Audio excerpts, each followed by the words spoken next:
NumismaTalks. Every second and fourth Thursday of the month at noon Mountain, we will be here with a new presentation. During this presentation, you may come up with questions. If you do, please use the Q&A button on your screen to send in your question. Your question will be addressed at the end of the presentation. Now, I would like to introduce you to today's presenter, Mark Wieclaw. Mark started coin collecting in 1975. In 1981, his focus shifted to ancient Greek and Roman coins. He has entered and judged educational exhibits and spoken at local, state, regional, and national conventions since 1981.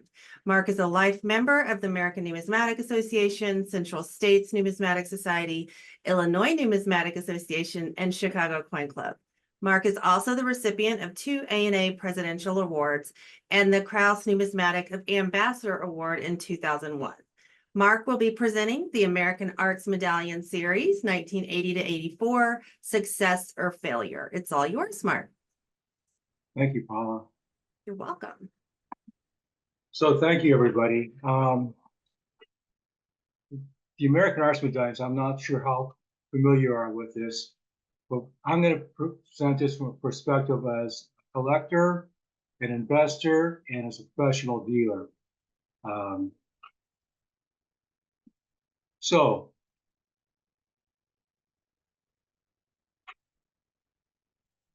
in 1933, the President of the United States decided that it should be illegal for all of us to own gold. And in April, he made this executive order to ban gold, with the exception of up to $100 in face value, whether in coin or in certificates. So in the beginning, the first true bullion coins were the South African Krugerrands. They weren't pure gold, but they were 91.675. The convenience to them was they were offered in 4 different sizes that people would recognize: 1 ounce, ½ ounce, quarter ounce, and 1/10 ounce. Now, other gold coins from around the world, the US gold coins, the 20s, the Mexican 50 peso, British sovereign, Austrian 100 coronas, and the French and Swiss 20 francs were all sold at their bullion value, basically, but none of them were even. The US $20 gold piece was just under 1 ounce. The Mexican 50 peso was way over 1 ounce. The British sovereign was less than 1/4 ounce. And it was a little bit more confusing for people that weren't familiar with the different sizes. And in 1979, Canada joined the bullion ranks with its 999 Maple Leaf coin, which was pure. So that gave an advantage to that. In 1982, they changed the finest to 4 nines. And then also in 1982, the Chinese panda was introduced, which is also pure. And then since then, several other coins have been issued. So on some important dates, in April 5th, 1933, FDR signed the bill making it illegal to own gold. And on January 30th, 1934, the Gold Reserve Act was put into effect, and gold was fixed at $35 an ounce. Wasn't until December 31st of 1974 that President Gerald Ford signed a bill reinstating the legal ownership of gold for U.S. citizens. If you remember, some of you, if you're old enough, in 1967, Canada celebrated its 100th anniversary, and they issued a $20 gold piece to celebrate. But it was illegal for U.S. citizens to own, so they substituted a sterling silver medal for those of us in the United States. By 1980, the Krugerrands accounted for 90% of the global market. Pretty impressive. In 1985, the U.S. banned the importation of Krugerrands. It was never illegal to own them. You just couldn't import any new ones into the United States. But in 1991, they lifted that ban. So gold is gold, or is it? And this is something that I found very interesting as a collector and as a dealer. The first American Arts Medallions had no indication of value on either content or gold. So medallions issued by any government agent or private mint are usually not popular because they are not coins. It's a psychological thing that not a lot of people can understand, but it's been proven over the years. Government issued coins with the denomination and legal tender status are always in demand. So pure gold 9999 or allied gold, such as the Krugerrand 9167 or the American Eagle, as a matter of fact, are both accepted as long as it's 1 ounce, half ounce, quarter ounce, 10th ounce, sometimes 20th ounce. Scratched coins, dented coins, and even 3.9 pure golds are usually discounted. When Canada introduced the 4.9 gold in 1982, people wondered, well, why should I buy the 3.9 gold? They must be inferior because it doesn't have one extra 9 to it. And they were discounted, sometimes up to $10 a coin. Haven't seen that lately, but sometimes they use that as a ploy. And some cultures will not accept a coin with the image of a 1 on it, not even at a discount. So the American Arts Medallions timeline. In 1978, Senator Jesse Helms introduced a bill to the Senate, but it didn't pass. At the same time, Representative Jim Leach from Iowa introduced a similar bill, and it was accepted. And it was 5 1 ounce and 5 half ounce medallions were to be issued between 1980 and 1984. Leach also submitted a list of 10 Americans who he thought contributed to the country's heritage to be honored, and was accepted. Now, all the research I've ever done, I've never seen anywhere where it was a committee that came up with these 10 Americans, only that Jim Leach proposed this and it was accepted. I don't, if anyone's ever seen anything different than that, let me know. And then President Jimmy Carter signed the act into law on November 10th, 1978. Now, after the 5 years, February 7th, 1985, Leach introduced another bill to continue the medallions for 10 more years, along with lists of all its honorees. But it was shot down immediately by the government. And then Ronald Reagan, shortly after that, Ronald Reagan signed the Gold Bullion Act on December 17, 1985. And the American Eagle program was born. So before the medallions could be produced, Senator William Proxmire had these 5 questions to be answered. What effect would these medallions have on private producers and sellers of gold medallions and other objects? How would the medallions be minted and marketed, and at what cost? Would the Treasury sales of gold medallions be significantly greater than its ongoing sale of gold bars? You had to buy 400 ounces of gold bars at a time, and that was certainly not convenient for the average American. So the medallions with the 1 ounce and half ounce would be much more convenient. Would average Americans of limited means be able to buy these medallions conveniently without paying a large markup? And then finally, would the sale of the U.S. gold medallions significantly reduce the importation of Krugerrands and other gold? So there were other concerns. Inflation was high. Would people panic if the U.S. government started selling gold? Would the medallion bearing the words United States of America and Great Seal of the United States imply an official U.S. stamp of approval of gold as an investment? Would these medallions hinder inflation or fuel it? Would the sale of U.S. medallions increase the price of gold and be beneficial to the Soviet Union and South Africa and other larger producers of gold? So on the right here is a passbook that my wife and I bought a $10,000 CD in 1981 for 30 months at a rate of 15.15%. That was inflation. And ironically, I turned down a 60-month CD at 15.5% because I thought for sure that interest rates were going to continue to go higher and I wasn't going to lose out on that. Well, 30 months later, the interest rates had dropped down to less than 10%, I think maybe 8 or 9%. So that wasn't a smart move on my part, but just think about that, 15.15% for interest rates. Some pertinent information, all the medallions were struck at the West Point Bullion Depository. There was supposed to be a ratio of 2 to 1, 2 half ounce for every 1 ounce is produced. So that didn't last very long. The composition was 90% gold with a 10% copper alloy in 1980. But thereafter, the alloy was changed to 7% copper and 3% silver alloy was used. The sales of medallions began on July 15th, 1980. And I would be curious to find out if any of you participated in purchasing these at the time. The premium varies from $12 to $19 over for the 1 ounce over the 5 years, and $5 to $12 over for the half ounce. The U.S. government figured they weren't doing a very good job, so they contracted the New York firm, the J. Aaron and Company, to handle the gold medallions for 1982. And for the next 2 years, they handled that. And here was the kicker. They agreed to purchase 3 million ounces of gold from the United States Mint. So they were guaranteed we're going to sell at least 3 million ounces. In 1984, they canceled this contract with Aaron and Company, and they started their own telemarketing approach. And it was fairly successful, but in 1985, they had so many left over, they put together 5-piece sets of 1 ounce, and they had 4,400 sets, only sold 3,088.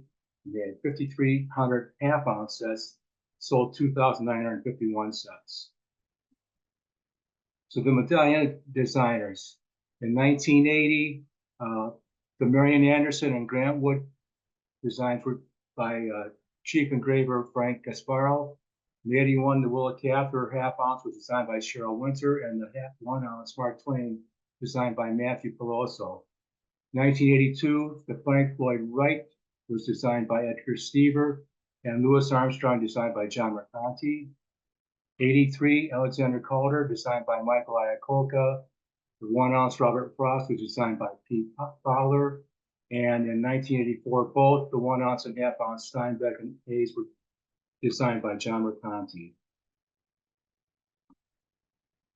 So the honorees, 1980, were Marian Anderson was a singer and Grant Wood was a painter. So Marian Anderson was recognized as one of the most celebrated singers in the 20th century. She was the first African-American singer to perform at the Metropolitan Opera. Also received the first Presidential Medal of Freedom, the Congressional Gold Medal, Kennedy Center Honors, and the Grammy Lifetime Achievement Award in 1991. She was one of only 2 people that were honored on the American Arts Medallion while still living. Sadly, because of the color of her skin, she was discriminated against, and a lot of the fine opera houses around the country were not allowed her to sing. Grant Wood was best known for his rural paintings and the American Grid Rest, and associated with the American movement of regionalists. His most famous painting, I'm from Chicago, so I get to see this painting quite often. It hangs in the Chicago Art Institute, American Gothic. So the first year, the half ounce, there was 1 million made, and there were, as it was supposed to be, 2 to 1, there were 500,000 of the 1 ounce. And the sales didn't do so well for the half ounce, it's a little bit better for the 1 ounce. And the survival rate is of what the sales were pretty high, so, which is pretty good. 1981, the honorees, Willa Cather was an author and Mark Twain was the writer. Their accomplishments, she was well known, I'm not familiar with her at all, but she was well known for her novels affecting frontier life on the Great Plains, such as Old Pioneers and My Antonia. And she was awarded the Pulitzer Prize for her novel, One of Ours.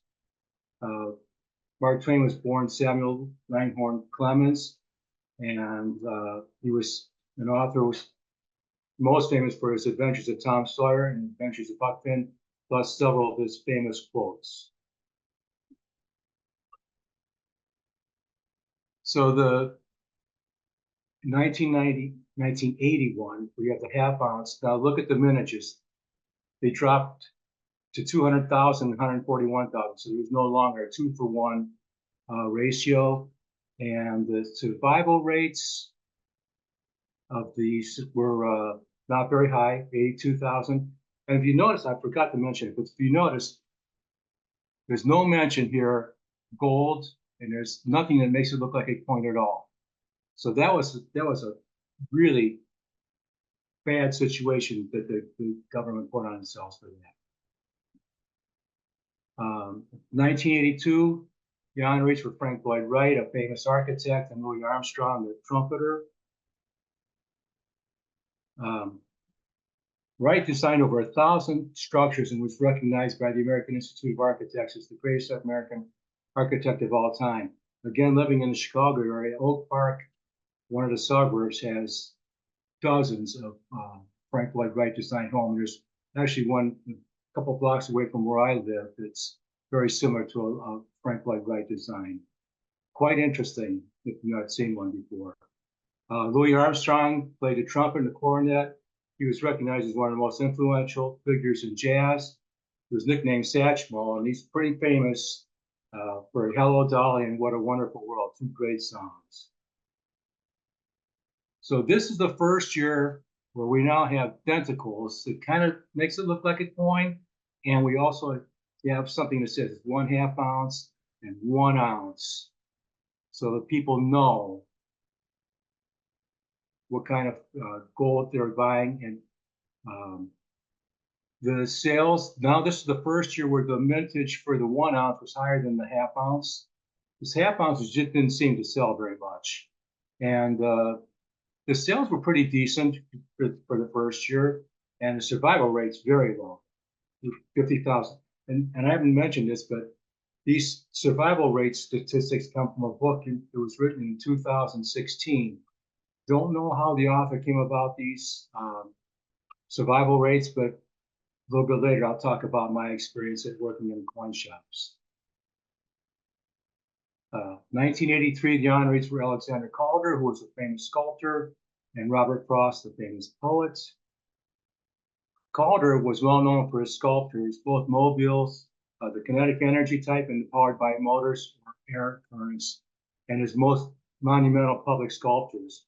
The sculpture on the right is a flamingo of all things. I don't see that myself, but that's in the Federal Plaza here in Chicago. Frost is well known for his realistic depictions of rural life, and he received 4 Pulitzer Prizes for poetry and a Congressional Gold Medal. His The Road Not Taken is considered to be one of the world's most famous poems. So here we have the 1/2 ounce. Again, the mintage of 410,000. The 1 ounce had a higher mintage of 500,000. But according to these statistics, the survival rate for the Calder 1/2 ounce is only 7,935. For years and years and years, I was always told that Marian Anderson was the key to the series. But if you can go by these statistics, this would actually be the key date to own. The surviving rate for the Frost was at 41,000.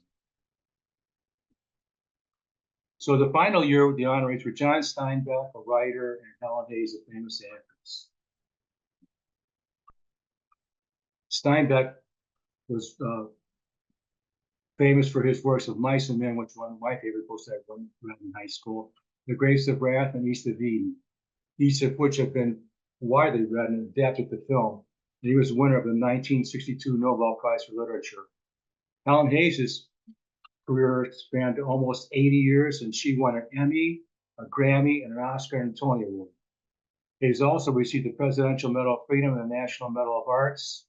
She became the first woman EGOT winner, which was the winner of the EGOT, Emmy, Grammy, Oscar, and Tony Awards in 1977, and she was the second artist overall, preceded only by Richard Rodgers in 1962. And Helen Hayes was the second living person to appear on the American Arts Medallion Series. So these are the medallions. Look at the mintage. The mintage is identical for both the 1/2 ounce and the 1 ounce, 35,000. They're using a telemarketing method this year. The survival rate, they had pretty good sales, and the survival rate is pretty high too. So the types of packaging on the left is an image of that's what you got when you ordered them in 1980. It was a piece of styrofoam cut out to hold the medallion, and a piece of plastic tape with American Arts Medallion size of it. And that's what you got for your money. From 1981 through 1984, they were at least boxed individually, and they were also were given a little pamphlet about the coin, or the medallion, I should say. and all the information about it. And I guess that they actually came out in 1981 with the information for the first two issues in 1980 that you could receive.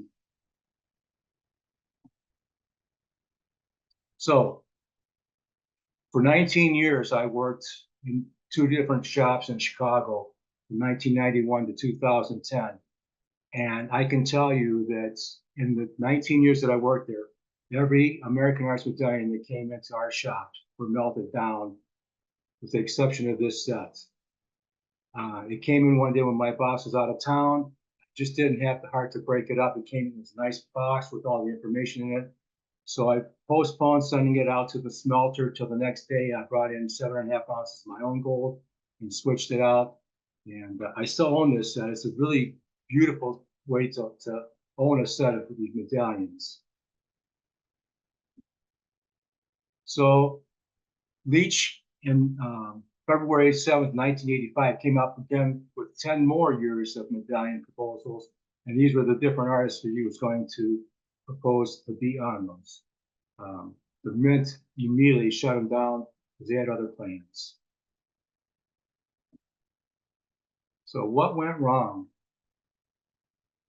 And this, again, I'd be interested to see if any of you on this webinar had ever tried to order. It was a convoluted ordering process. I tried this in 1980, and I just got frustrated and I stopped.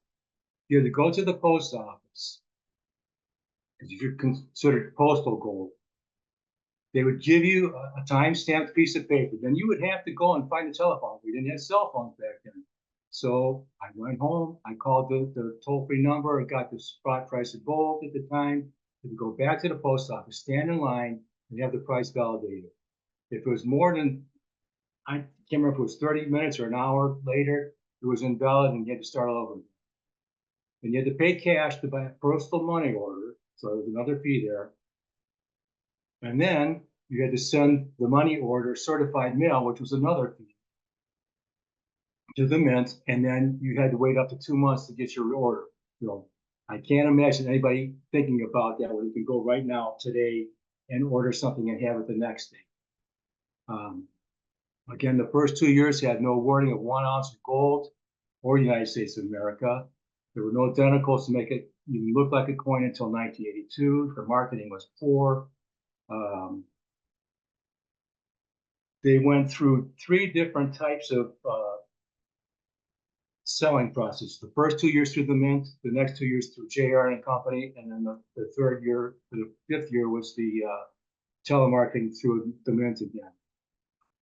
And to really not help things, gold dropped from $612 an ounce to $360 between 1980 and 1984. So as dealers, we would have to buy these American Arts Medallions at great discounts, probably like 95, 96%. And we had a couple of hot shots that used to come in from the Chicago Board of Trade once a month looking to buy cheap gold. And we would try to sell them gold at 99% of melt, the American Arts Medallions, and he still wouldn't buy it. That goes to show you. And to even just this past Sunday, I was set up at a coin show, and I had a small assortment of 1 ounce gold bars and coins. I sold a 1 ounce gold eagle at $90 over the spot price of gold. I had an American Arts Medallion, this John Steinbeck one. I was trying to sell at spot price and no one would buy it. So there was somebody who was willing to pay $90 more for the same 1 ounce gold, no matter how you look at it. So what went right? And again, my opinion, nothing. The sales of medallions for 1984 totaled just under 50,000 ounces. At the same time, in 1984, the United States Mint came out with a commemorative $10 gold piece for the 1984 Olympics. And they sold 497,000 of them for 240,000 ounces plus. And then finally, the total sales of all the medallions for all 5 years was just under 1.7 million ounces of gold. The first year of the American Gold Eagle program in 1986, they sold almost 2.4 million ounces. So much more popular.